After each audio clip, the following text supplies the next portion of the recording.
ابن ماجہ میں نبی پاک صلی اللہ علیہ وسلم کا فرمان ہے، حضور علیہ السلام نے فرمایا ہے کہ ہر صدی کے سرے پر، ہر صدی کے آخر پر اللہ تعالیٰ میری امت میں ایک ایسا شخص پیدا فرمائے گا جو میرے دین کو نئے سرے سے تازہ کر دے گا۔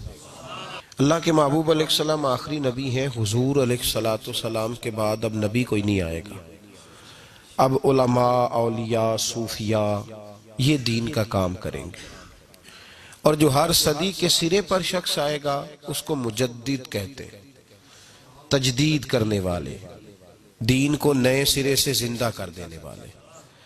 مجدد ہر زمانے میں رہے، ہر صدی میں رہے۔ امام شافعی بھی مجدد تھے، حضرت عمر بن عبدالعزیز بھی مجدد تھے، شیخ احمد فاروق سرہندی بھی مجدد تھے۔ ہر صدی میں مجدد رہے۔ 14ویں صدی میں دین پر کچھ عجیب و غریب حملے ہونے لگے، عجیب و غریب۔ کچھ لوگ تو ہندوؤں کے بھیٹ چڑھنے لگے، ہندوؤں کی رسموں کو اپنانے لگے، ان کے طریقوں پر چلنے لگے۔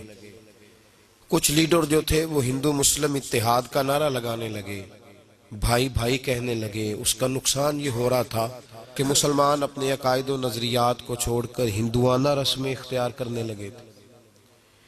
ایک شور تو یہ ہوا۔ کچھ لوگ ایسے پیدا ہوئے جن لوگوں نے توحید کی آڑ لے کر نبی پاک صلی اللہ علیہ وسلم کی ذات کے بارے میں عجیب و غریب جملے کہنے شروع کر دیے، عجیب و غریب، اور نظریات غالب آنے لگے۔ کسی نے کہنا شروع کر دیا کہ حضور کا خیال آ جائے تو نماز ٹوٹ جاتی ہے، گدھے بیل کا آ جائے تو نہیں ٹوٹتی۔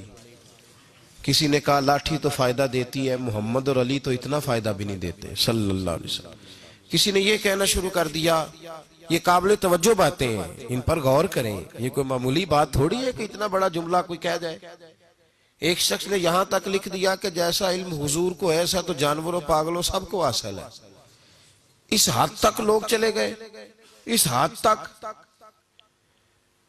اور میں بڑی معذرت کے ساتھ، میری درد مندانہ اپیل ہے، میری گزارش ہے ان لوگوں سے جو بعض اوقات وکالت کرتے ہیں ایسے جملوں کی، نہیں یہ مطلب ہے یا نہیں یہ مطلب ہے، تو بھائی اللہ نے قرآن پاک میں تو کہا یا ایھا الذین آمنوا لا تقولوا راعینا وقولوا انظرنا، کہا ہے میرے محبوب کے غلاموں، اے ایمان والو، جس لفظ کی وجہ سے میرے نبی کی بے ادبی کا شائبہ پیدا ہو سکتا ہے، شک ہو سکتا ہے کہ اس لفظ کی وجہ سے بے ادبی ہو